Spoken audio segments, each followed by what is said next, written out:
സയ്യിദന ഉമറുൽ ഫാറൂഖ് റളിയല്ലാഹു അൻഹുവിന്റെ ചരിത്ര വഴിയിലൂടെയാണ് നാം സഞ്ചരിക്കുന്നത്. ഉമറുൽ ഫാറൂഖ് റളിയല്ലാഹു അൻഹുവിന്റെ ചരിത്രം ശരിക്കും നമ്മെ അത്ഭുതപ്പെടുത്തുന്നതാണ്. പരുക്കനായ ഉമർ ഓരോ കാര്യങ്ങളിലും തനിക്ക് വ്യക്തമായ നിലപാടുകൾ ഉണ്ടായിരുന്ന, തന്റെ നിലപാടുകൾ ആരുടെ മുന്നിലും തുറന്നു പറയാൻ ഒരു മടിയും കാണിക്കാത്ത ഉമർ, ശക്തനായ ഉമർ, മുൻകോപക്കാരനായ ഉമർ, പലപ്പോഴും തന്റെ ദേഷ്യം റസൂലുള്ളാഹി സ്വല്ലല്ലാഹു അലൈഹി വസല്ലമയുടെ വാക്കുകൾ കൊണ്ട് ശമിപ്പിച്ചിരുന്ന ഉമറുൽ ഫാറൂഖ് റളിയല്ലാഹു അൻഹു സയ്യിദന റസൂലുള്ളാഹി സ്വല്ലല്ലാഹു അലൈഹി വസല്ലമയുടെ കാലഘട്ടം കഴിഞ്ഞ് ഒന്നാം ഖലീഫയായി അബൂബക്കർ സിദ്ദീഖ് റളിയല്ലാഹു അൻഹു തെരഞ്ഞെടുക്കപ്പെടുന്നു. അബൂബക്കർ സിദ്ദീഖ് റളിയല്ലാഹു അൻഹുവിന്റെ കാലഘട്ടം കഴിഞ്ഞപ്പോൾ അബൂബക്കർ സിദ്ദീഖ് റളിയല്ലാഹു അൻഹു രണ്ടാം ഖലീഫയായി തന്റെ ജീവിതകാലത്ത് തന്നെ, വഫാത്തിന് മുമ്പ് തന്നെ തെരഞ്ഞെടുത്തു സയ്യിദന ഉമറുൽ ഫാറൂഖ് റളിയല്ലാഹു അൻഹുവിനെ. ഉമറുൽ ഫാറൂഖ് റളിയല്ലാഹു അൻഹുവിന്റെ മുഖം കണ്ടവരാണ് സ്വഹാബത്ത്. അവർക്കൊക്കെ ഉമറുൽ ഫാറൂഖ് റളിയല്ലാഹു അൻഹു ഭരണത്തിൽ വന്നപ്പം വലിയൊരു പേടി ഉണ്ടായിരുന്നു. എന്നാൽ ആ ഭയം തിരിച്ചറിഞ്ഞ ഉമറുൽ ഫാറൂഖ് റളിയല്ലാഹു അൻഹു അവരുടെ മുന്നിൽ ആ കാര്യം തുറന്നു പറയുന്നു. ഉമറുൽ ഫാറൂഖ് റളിയല്ലാഹു അൻഹുവിന്റെ ഭരണം പിന്നീട് മുമ്പ് കണ്ട ഉമറല്ല, പിന്നീട് ഭരണത്തിൽ കണ്ട ഉമർ. ലോക ചരിത്രത്തിന് തന്നെ വലിയ മാതൃകയായ, ലോക ഭരണാധികാരികൾക്ക് തന്നെ മാതൃകയായ ഉമറുൽ ഫാറൂഖ് റളിയല്ലാഹു അൻഹുവിന്റെ ഭരണ കാലഘട്ടത്തിലൂടെ നമുക്ക് സഞ്ചരിക്കാം ജഡി വിത്ത് അൻവറിന്റെ ഈ 5ാം വീഡിയോയിലൂടെ.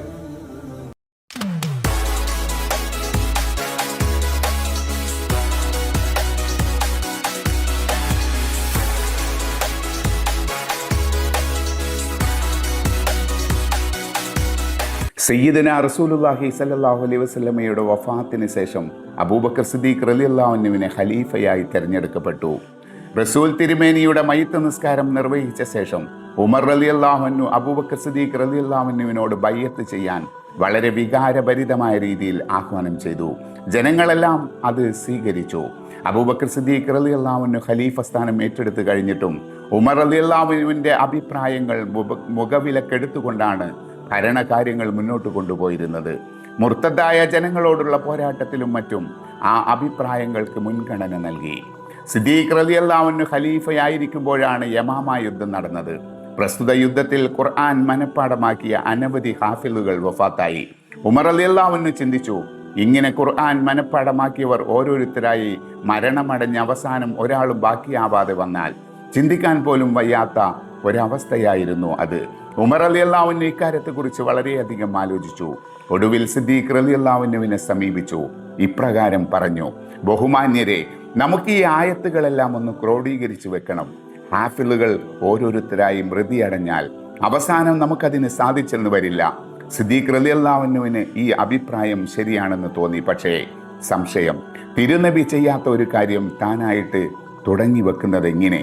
ഉമർ റളിയല്ലാഹു അൻഹു അതിൻ്റെ ശരിയായ വശങ്ങളെല്ലാം ഖലീഫക്ക് വിവരിച്ചു കൊടുത്തു. അദ്ദേഹം ആ നിർദ്ദേശം അംഗീകരിച്ചു. ഖുർആൻ സൂക്തങ്ങൾ ക്രോഡീകരിച്ചു വെച്ചു. സിദ്ദീഖ് റളിയല്ലാഹു അൻഹുവിൻ്റെയും കാലഘട്ടം അവസാനിച്ചു. രോഗശയ്യയിൽ കിടന്ന് സിദ്ദീഖ് റളിയല്ലാഹു അൻഹു ഉമർ റളിയല്ലാഹു അൻഹുവിനെ തനിക്ക് ശേഷം ഖലീഫയായി നിർദ്ദേശിച്ചു.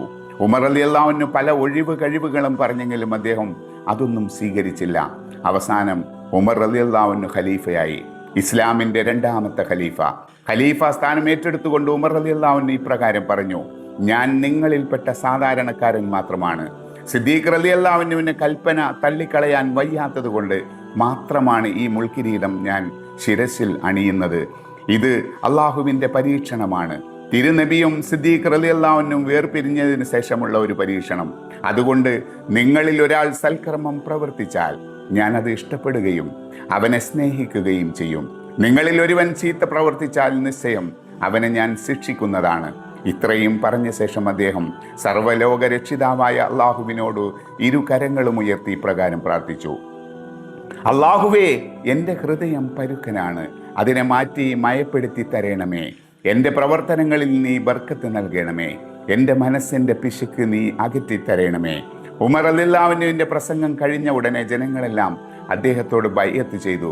ഖലീഫയായ അദ്ദേഹത്തെ ബൈഅത്ത് ചെയ്തുവെങ്കിലും ജനങ്ങൾക്കെല്ലാം ഒരു തരം ആശങ്ക നിഴലിട്ട് കാണാമായിരുന്നു. കാരണമുണ്ട്.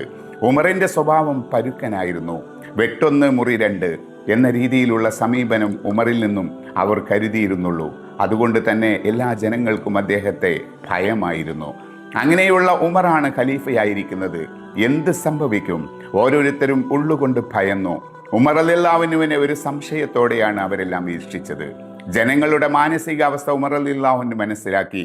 അദ്ദേഹം ഒരു നിസ്കാരാനന്തരം തൻ്റെ പ്രജകളെ അഭിസംബോധന ചെയ്തുകൊണ്ട് ഇപ്രകാരം പറഞ്ഞു: എൻ്റെ പ്രിയപ്പെട്ട ജനങ്ങളെ, നിങ്ങൾ എന്നെ ഭയപ്പെടുന്നതായി ഞാൻ മനസ്സിലാക്കുന്നു. തിരുനബിയുടെയും സിദ്ദീഖ് റളിയല്ലാഹുവിൻ്റെയും ജീവിതകാലത്തുള്ള എൻ്റെ പെരുമാറ്റം കണ്ടതുകൊണ്ടാണ് നിങ്ങൾ ഇപ്രകാരം ഭയാശങ്കകൾ കടിമപ്പെട്ടതായത്. എന്നാൽ ഉറയിൽ നിന്നും ഊരപ്പെട്ട ഉമർ എന്ന ഈ വാൾ അതിൻ്റെ തനതായ ശക്തിയിൽ ഉപയോഗപ്പെടുമെന്ന് നിങ്ങൾ ആരും ഭയപ്പെടേണ്ടതില്ല. അക്രമകാരികളോട് മാത്രമേ ഉമർ തൻ്റെ യഥാർത്ഥ സ്വഭാവം പുറത്തെടുത്തുകയുള്ളൂ. അല്ലാത്തവരോട് സൗമ്യമായി വർത്തിക്കുമെന്ന് ഞാൻ ഉറപ്പ് നൽകുന്നു. ഉമർ റളിയല്ലാഹുവിൻ്റെ ആ വാക്കുകൾ കേട്ടപ്പോഴാണ് ജനങ്ങൾ സംതൃപ്തരായത്. തങ്ങളുടെ ഖലീഫയിൽ നിന്നും നീതി മാത്രമേ ഉണ്ടാവുകയുള്ളൂ എന്നുള്ള വിശ്വാസം അവരിൽ ഉറച്ചു. സത്യവിശ്വാസികളുടെ നേതാവ് എന്നർത്ഥം വരുന്ന അമീറുൽ മുഅ്മിനീൻ എന്ന സ്ഥാനപ്പേര് ആദ്യമായി ലഭിച്ചത് ഉമർ റളിയല്ലാഹുവിനായിരുന്നു. ഖലീഫ സ്ഥാനം ഏറ്റെടുത്ത ഉടനെ അബൂ ഉബൈദ റളിയല്ലാഹുവിൻ്റെ നേതൃത്വത്തിൽ പേർഷ്യയിലേക്ക് പട്ടാളത്തെ അയക്കുകയാണ് ഉമർ റളിയല്ലാഹു ചെയ്തത്. അബൂ ഉബൈദ റളിയല്ലാഹുവിൻ്റെ സൈന്യാധിപനായി തെരഞ്ഞെടുച്ചപ്പോൾ അദ്ദേഹത്തോട് ഉമർ റളിയല്ലാഹു ഇപ്രകാരം നിർദ്ദേശിച്ചു: താങ്കൾ ഏതൊരു കാര്യത്തിലും പ്രഗത്ഭമതികളായ സ്വഹാബത്തുമായി മുഷാവറ ചെയ്യുക. സ്വന്തം അഭിപ്രായത്തിൽ ഒരു കാര്യവും പ്രവർത്തിക്കരുത്. ഉമർ റളിയല്ലാഹു തൻ്റെ ഏതൊരു പ്രവർത്തനവും മറ്റുള്ളവരോട് കൂടിയാലോചിച്ചേ ചെയ്തിരുന്നുള്ളൂ. സ്വന്തം അഭീഷ്ടത്തിനനുസരിച്ച് ഒരു കാര്യവും അദ്ദേഹം പ്രവർത്തിക്കുമായിരുന്നില്ല. മദ്യപാനത്തിൻ്റെ ശിക്ഷയെക്കുറിച്ച് തൻ്റെ ജനതയുമായി അദ്ദേഹം ചർച്ച ചെയ്തു. മദ്യപാനിയെ 80 അടി അടിക്കണമെന്ന് അലി റളിയല്ലാഹു നിർദ്ദേശിച്ചു. ഖലീഫ അത് തന്നെ നിയമിക്കുകയും ചെയ്തു. ഒരിക്കൽ ഖൗല റളിയല്ലാഹു ഉമർ റളിയല്ലാഹുവിനെ സമീപിച്ചിട്ട് ഇപ്രകാരം പറഞ്ഞു: ഗുസ്തിക്കാരനായ നടന്ന ഉമറെ, നീ ഭരണാധികാരിയാണെന്ന് കരുതി ജനങ്ങളുടെ കാര്യത്തിൽ അലംഭാവം കാണിക്കരുത്.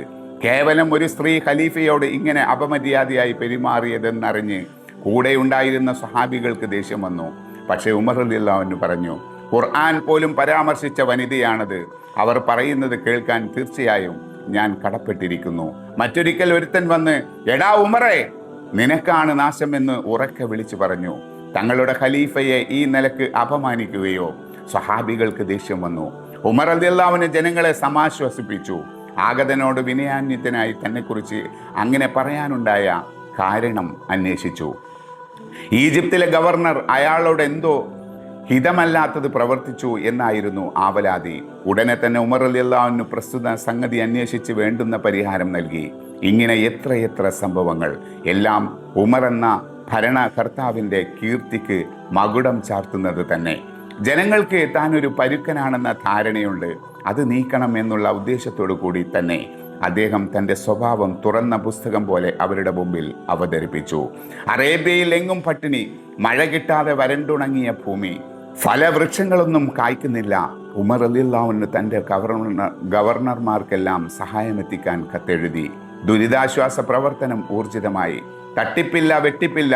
ഗവർണർമാരുടെ പക്കൽ നിന്നും സഹായങ്ങൾ ആയിരക്കണക്കിന് ഒട്ടകപ്പുറത്ത് ചുമന്നു കണ്ടെത്തി. ഉമർ റളിയല്ലാഹുവിൻ്റെ ഉദ്യോഗസ്ഥന്മാർ നാടെങ്ങും ചുറ്റിക്കറങ്ങി സ്ഥിതിഗതികൾ അന്വേഷിച്ച് ആവശ്യക്കാർക്ക് വസ്ത്രവും ഭക്ഷണവുമെല്ലാം വിതരണം ചെയ്തു. ഉമർ റളിയല്ലാഹു തന്നാൽ കഴിയുന്ന രൂപത്തിൽ എല്ലാവിധ സഹായങ്ങളും ചെയ്തുകൊണ്ടിരുന്നു. ആവശ്യക്കാർക്കെല്ലാം തൻ്റെ ഉദ്യോഗസ്ഥന്മാർ ഭക്ഷണം എത്തിക്കുന്നുണ്ടോ എന്ന് അദ്ദേഹം പ്രത്യേകം ശ്രദ്ധിക്കുന്നുണ്ടായിരുന്നു. ഉമർ റളിയല്ലാഹു ഭക്ഷണം കഴിക്കുന്നത് പോലും സാധാരണക്കാരോടൊപ്പമായിരുന്നു. അവർ കഴിക്കുന്നത് ഉണക്കറൊട്ടിയും പച്ചവെള്ളവും. അതല്ലാതെ ഭരണാധികാരിക്ക് പ്രത്യേകമായി ഒരു വിഭവവും വേണമെന്ന് അദ്ദേഹം ആശിച്ചിരുന്നില്ല. ഉണക്കറൊട്ടിയും കാരക്കയും, ഇതിനപ്പുറം മറ്റൊരു ഭക്ഷണ സാധനം അദ്ദേഹം കഴിക്കാറില്ല. കാരണം തൻ്റെ ജനങ്ങൾക്ക് അതല്ലാതെ മറ്റൊന്നും കിട്ടാറില്ല എന്ന് ഉമർ റളിയല്ലാഹുവിന് നല്ല ബോധ്യമുണ്ടായിരുന്നു. അതുകൊണ്ട് തന്നെ ഒരവസരത്തിൽ തൻ്റെ സുപ്രയിൽ പാൽക്കട്ടി കൊണ്ടുവന്നു വെച്ച ഭൃത്യനെ അദ്ദേഹം ശകാരിക്കുകയും അത് അപ്പോൾ തന്നെ പാവങ്ങൾക്ക് വിതരണം ചെയ്യുകയുമാണ് ഉണ്ടായത്. മറ്റൊരവസരത്തിൽ ഒട്ടകത്തിൻ്റെ കരള് വേവിച്ചു കൊണ്ടുവന്നു വെച്ചത് കണ്ടപ്പോഴും അദ്ദേഹം പ്രകോപിതനായി. മാംസത്തിൻ്റെ ഏറ്റവും നല്ല ഭാഗം എനിക്ക് തന്ന് ബാക്കി ജനങ്ങളെ തീറ്റിക്കുകയോ അവരുടെ ഭരണാധികാരി എന്ന പേരിൽ അവരെ സേവിക്കേണ്ടതിന് ഇപ്രകാരം മുതലെടുക്കുകയോ? ഇല്ല, ഇതിന് ഉമറിന് കിട്ടുകയില്ല. എന്നും പച്ചറൊട്ടി കൊണ്ടുതന്ന് അദ്ദേഹം വിശപ്പടക്കി. സ്വന്തം കുടുംബത്തിൻ്റെ ആഹാര കാര്യത്തിലും ഇത്തരം നിഷ്കർഷത അദ്ദേഹം പാലിച്ചിരുന്നു. നാടെങ്ങും കാർന്നു തിന്നുകൊണ്ടിരുന്ന ക്ഷാമകാലത്ത് തൻ്റെ കുഞ്ഞുങ്ങളിൽ ഒരാൾ പഴം തിന്ന് രസിക്കുന്നത് കണ്ട് ഖലീഫ കോപിച്ചു. പ്രിയപ്പെട്ട ജനങ്ങൾ വിശന്നു പൊരിയുന്നു, ഖലീഫയുടെ മകൻ പഴങ്ങൾ തിന്നുന്നു, പാടില്ല, അദ്ദേഹം രോഷാകുലനായി പറഞ്ഞു. എത്ര തന്നെ ദുരിതാശ്വാസ പ്രവർത്തനങ്ങളുമായി ഓടി നടന്നിട്ടും പലരും വിശപ്പിൻ്റെ നീരാളിപ്പിടുത്തത്തിൽ അകപ്പെട്ട് മരണം വരിച്ചു കഴിഞ്ഞിരുന്നു. ഈ കാലഘട്ടം ഉമർ റളിയല്ലാഹു അൻഹു ജനങ്ങളുടെ ക്ഷേമം അന്വേഷിച്ച് രാപ്പകൽ ഭേദമില്ലാതെ ഓടി നടന്നു. അർദ്ധരാത്രി കഴിഞ്ഞ് ജനങ്ങൾ ഉറക്കിൻ്റെ ലഹരിയിൽ എല്ലാം മറക്കുന്ന സമയത്ത് അദ്ദേഹം പുറത്തിറങ്ങും. നാടിൻ്റെ തനതായ രൂപം നേരിൽ കാണും. അങ്ങനെ ചുറ്റി സഞ്ചരിച്ചു കൊണ്ടിരിക്കുമ്പോൾ ഒരു രാത്രിയിൽ അകലെ ഒരു വെളിച്ചം ഉമർ റളിയല്ലാഹു അൻഹു കണ്ടു. ഒരു കുടിലിൽ നിന്നാണ് ആ വെളിച്ചം പുറപ്പെടുന്നത്. കുറച്ചുകൂടി അടുത്തെത്തിയപ്പോൾ കരച്ചിലിൻ്റെ നേർത്ത സ്വരം അവരുടെ കാതുകളിൽ പതിച്ചു. ഒന്നല്ല, കുറേ പേർ ഒന്നിച്ച് കരയുന്നത് പോലെ. കൂട്ട നിലവിളിയാണെങ്കിലും ശബ്ദത്തിന് കാഠിന്യമില്ല. ഖലീഫ ആ കുടിലിനെ സമീപിച്ചു. കുട്ടികൾ കരയുന്നത് എന്തിനായിരിക്കും? അദ്ദേഹം സംശയിച്ചു. അറിവിനായി വീട്ടിനകത്തേക്ക് നോക്കി. ഒരു വൃദ്ധ അടുപ്പത്ത് പാത്രം വെച്ച് തീ കത്തിക്കുകയാണ്. ഇടയ്ക്കിടെ തവി കൊണ്ട് പാത്രത്തിൽ ഇളക്കുന്നുണ്ട്. ഖലീഫ വാതിലിൽ മുട്ടി. വൃദ്ധ വാതിൽ തുറന്നു. ആ കുഞ്ഞുങ്ങളെല്ലാം ഇങ്ങനെ കരയുന്നത് എന്തിനാണ്? ഉമർ റളിയല്ലാഹു അൻഹു ചോദിച്ചു. അവർ വിശന്ന് കരയുകയാണ്. നിങ്ങൾ അടുപ്പത്ത് വെച്ച് തീ കത്തിക്കുന്നത് എന്താണ്? അത് വെറും പച്ചവെള്ളമാണ്. കുട്ടികൾ കരയാതിരിക്കാൻ വേണ്ടിയാണ് ഞാനിങ്ങനെ ഈ തീ കത്തിക്കുന്നത്. അങ്ങനെ തളർന്ന് കുഞ്ഞുങ്ങൾ ഉറങ്ങിപ്പോകണം, അതാണ് ഉദ്ദേശം. വൃദ്ധയുടെ വാക്കുകൾ കേട്ട് ഉമർ റളിയല്ലാഹു അൻഹുവിൻ്റെ നയനങ്ങളിൽ നിന്നും അശ്രുകണങ്ങൾ അറിയാതെ ഉതിർന്നു വീണു. താൻ എത്രയധികം പാടുപെട്ടിട്ടും ഇപ്പോഴും ജനങ്ങൾ പട്ടിണി കിടക്കുന്നല്ലോ. അദ്ദേഹത്തിന് ഓർക്കാൻ കൂടി കഴിഞ്ഞില്ല. കനകഭാരത്തോടെ ഖലീഫ വീട്ടിൽ നിന്നും ഇറങ്ങിപ്പോന്നത്. താൻ ഭരണാധികാരിയായിരിക്കുക, തൻ്റെ ഭരണത്തിന് കീഴിൽ പിഞ്ചു കുഞ്ഞുങ്ങൾ പോലും പട്ടിണി കിടന്ന് നരകിക്കേണ്ടി വരിക, ഇതിൽ പരം അപമാനകരമായ വസ്തുത മറ്റെന്താണ്? അള്ളാഹുവിൻ്റെ മുമ്പിൽ താൻ എന്ത് സമാധാനമായിരിക്കും പറയുക? എല്ലാവരും ഇടയരാണ്. തൻ്റെ കീഴിലുള്ള മേയ്ക്കപ്പെടുന്നവരെ കുറിച്ച് ചോദ്യം ചെയ്യപ്പെടും എന്നല്ലേ തിരുനബി പറഞ്ഞിരിക്കുന്നത്? തൻ്റെ പ്രജകൾക്ക് പട്ടിണി അകറ്റാൻ പോലും സാധ്യമാകില്ലെന്ന് വന്നാൽ? ഖലീഫ വേഗം തൻ്റെ വീട്ടിലേക്ക് ചെന്നു. ഭൃത്യനെപ്പോലും അനുവദിക്കാതെ സ്വന്തം ചുമലിൽ ധാന്യവും മറ്റു വിഭവങ്ങളും ചുമന്നുകൊണ്ട് ആ വീട്ടിലേക്ക് ചെന്നു.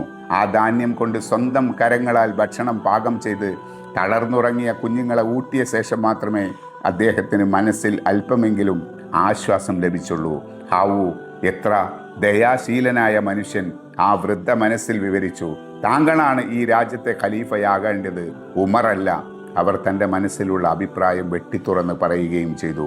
ഉമർ റളിയല്ലാഹു അൻഹു വൃദ്ധയുടെ വാക്കുകൾ കേട്ട് ഒന്ന് പുഞ്ചിരിക്കുക മാത്രമേ ചെയ്തുള്ളൂ. ഒരുപാട് ചിന്തകൾ ഇവിടെ ഉയർന്നു വരികയാണ്. ഭരണം ഭരണീയർക്ക് വേണ്ടിയുള്ളതാണ്.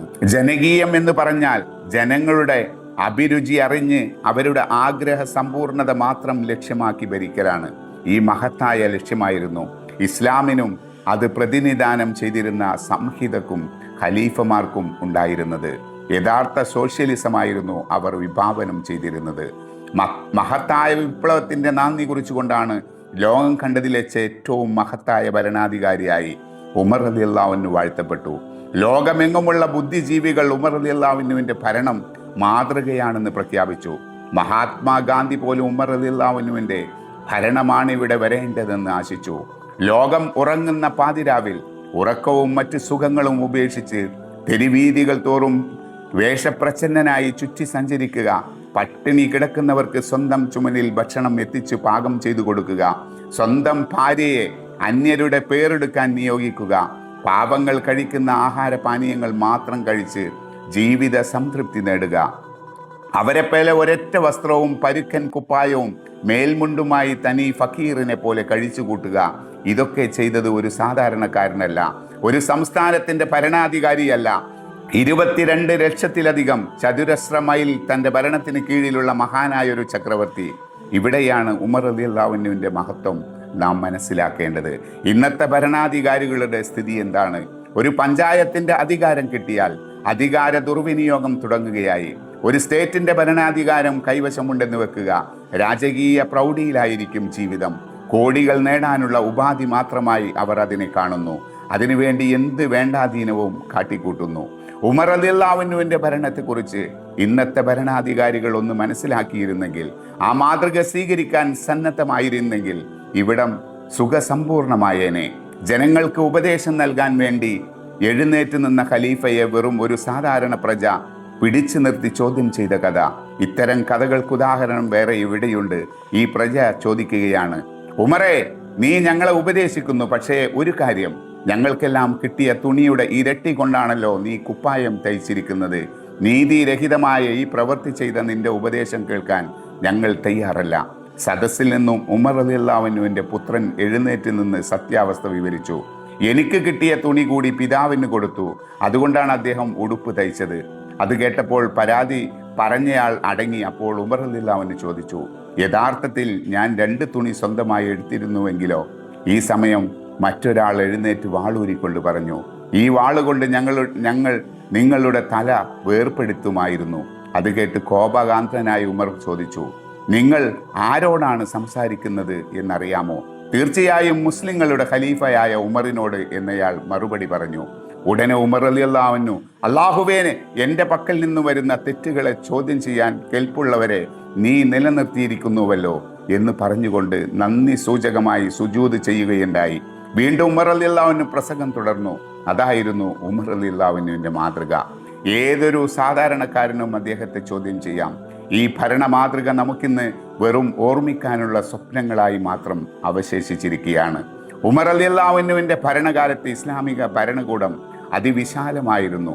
10.5 വർഷത്തെ ഖിലാഫത്ത് കൊണ്ടാണ് ഉമർ റളിയല്ലാഹു അൻഹു ഇത് നേടിയെടുത്തത്. എന്തും ത്യജിക്കാൻ സന്നദ്ധരായി ഈമാനിക ആവേശമുള്ള ഒരു സംഘം അദ്ദേഹത്തിൻ്റെ പിന്നിൽ അടിയുറച്ചു നിന്നതുകൊണ്ടാണ് ഇത്രയും വലിയൊരു വിജയം മുസ്ലിങ്ങൾക്ക് നേടിയെടുക്കാൻ കഴിഞ്ഞത്. തങ്ങളുടെ ഇരട്ടിയും അതിലധികവുമുള്ള സൈന്യങ്ങളോടാണ് അവർ ഏറ്റുമുട്ടിയിരുന്നത്. പേർഷ്യക്കാരും റോമക്കാരുമെല്ലാം ഉമർ റളിയല്ലാഹു അൻഹുവിൻ്റെ സൈന്യങ്ങളുടെ ഭരണ പാടവത്തിന് മുമ്പിൽ മുട്ടുകുത്തി. അർപ്പണ മനോഭാവത്തോടുകൂടിയാണ് ഓരോ മുസ്ലിം ഭടനും പടക്കളത്തിൽ ഇറങ്ങിയത്. പടനായകനും സാധാരണ ഭടനും ഒരേപോലെ, ആർക്കും പ്രത്യേക ഔന്നിത്യമില്ല. ഏതൊരു കാര്യവും പരസ്പരം മുശാവറ ചെയ്ത് മാത്രമേ തീരുമാനമെടുക്കൂ. ഈ ഒരു നിലപാടാണ് അന്ന് മുസ്ലിങ്ങൾ സ്വീകരിച്ചത്. ഐഹിക ജീവിതത്തെയും അതിലെ ആഡംബരങ്ങളെയും അവർ ഒട്ടും വില കൽപ്പിച്ചിരുന്നില്ല. പരലോകവും സ്വർഗീയ ജീവിതവുമായിരുന്നു ഓരോരുത്തരുടെയും ജീവിത ലക്ഷ്യം. അതിനായി ജിഹാദിനിറങ്ങാൻ ആരും മടി കാണിച്ചില്ലെന്ന് മാത്രമല്ല, അതവർക്ക് ഏറ്റവും സന്തുഷ്ടമായ കാര്യമായിരുന്നു. ശത്രുക്കളുടെ മുമ്പിൽ വീരപരാക്രമികളായ മുസ്ലിം സൈന്യങ്ങളിൽ ഓരോരുത്തരും തൻ്റെ സഹോദരന് മുമ്പിൽ വളരെയധികം സ്നേഹമുള്ളവനും അവനവൻ്റെ അഭിലാഷങ്ങളെക്കാൾ മറ്റുള്ളവരുടെ ആഗ്രഹങ്ങൾക്കും അഭിലാഷങ്ങൾക്കും വില കൽപ്പിക്കുന്നവരുമായിരുന്നു.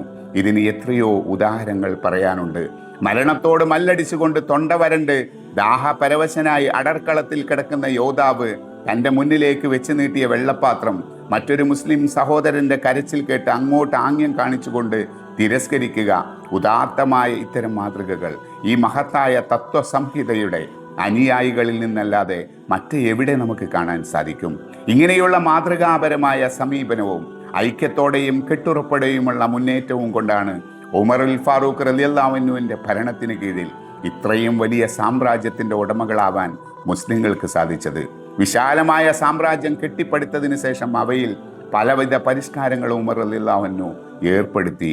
ഭരണ സംവിധാനം സുഗമമാക്കുന്നതിന് വേണ്ടി അദ്ദേഹം തൻ്റെ രാജ്യത്തെ വിവിധ സംസ്ഥാനങ്ങളും ജില്ലകളുമായി വിഭജിക്കുകയും സംസ്ഥാനങ്ങൾ തോറും ഭരണത്തിൻ്റെ മേൽനോട്ടം വഹിക്കാൻ ഗവർണർമാരെയും മറ്റും അധികാരികളെയും നിയമിക്കുകയും ചെയ്തു. ഈ നിയമങ്ങളും മറ്റും ക്രമീകരിക്കുങ്ങളുമെല്ലാം ആധുനിക ഭരണതന്ത്രത്തെക്കാൾ എത്രയോ മാതൃകാപരമായിരുന്നു.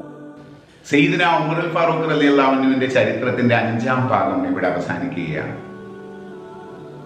10 വർഷത്തിലേറെ കാലമുള്ള ആ ഭരണ കാലഘട്ടത്തിൽ എന്തെല്ലാം ഭരണ പരിഷ്കാരങ്ങളാണ് നടത്തിയിരുന്നത്. ഇന്നത്തെ ഭരണാധികാരികൾക്ക് തീർത്തും മാതൃകയാവുന്ന നിരവധി പരിഷ്കാരങ്ങൾ. മുലകുടി നിർത്തിയ ആളുകൾക്ക് ധനസഹായം നൽകുകയും പിന്നീട് മുലകുടി നിർത്താത്തവർക്കും ധനസഹായം നൽകുന്ന സാഹചര്യങ്ങൾ. അങ്ങനെ ഏതെല്ലാം ഘട്ടങ്ങൾ നമുക്ക് ചർച്ച ചെയ്യാം ചരിത്രത്തിന്റെ 6ാം വീഡിയോയിലൂടെ.